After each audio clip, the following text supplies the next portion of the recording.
In this video, we are going to install Bruce firmware on Lite M5.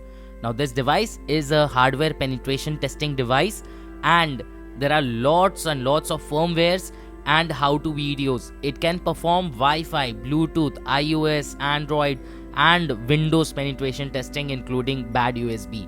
So if you want to know more about the device, you can search on Google Enlighten and the device name is M5. Now this device has a lot of firmwares, but for this video we are going to install the Bruce firmware.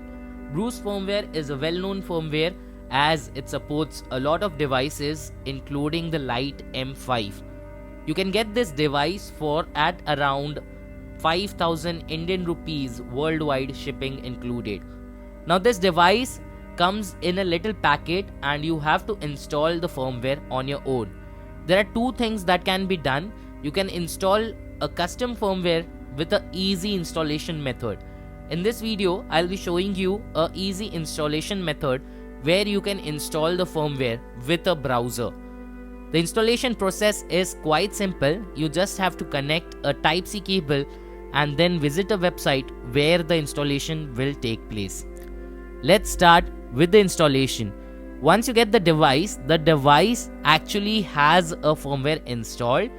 In case if you have purchased the device from a third-party vendor and if you want to change the firmware to the Bruce firmware that we usually have, you can connect a Type-C cable to your computer and start working with it.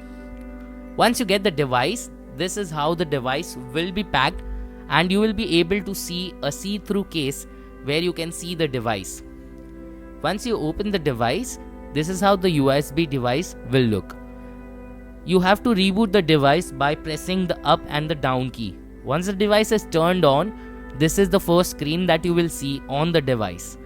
The device has a lot of things. On the top, we have two buttons, which are the navigation button. There are GPIO pins on one side and a Type-C connector on the other side. The M5 logo is also a button and can be pressed. Just connect a Type-C cable in the Type-C port available at the bottom of the device. Once you connect the device, there is a website called bruce.computer where you can select and install the firmware. The device that we have is M5 Stick C+2. Once you connect it, you will be asked to connect the device. Once the device is connected, you can start flashing the firmware.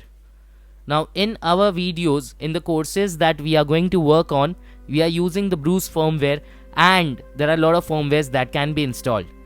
We are going to take a look at deeply in all the features that are available on this device and we are going to learn how to use all the features.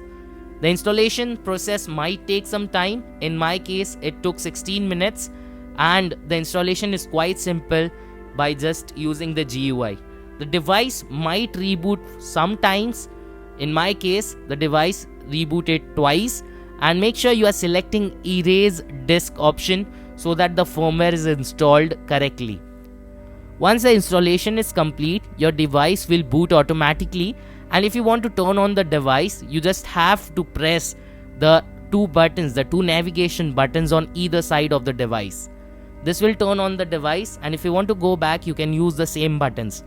Installation is complete. Let's move on and use the features.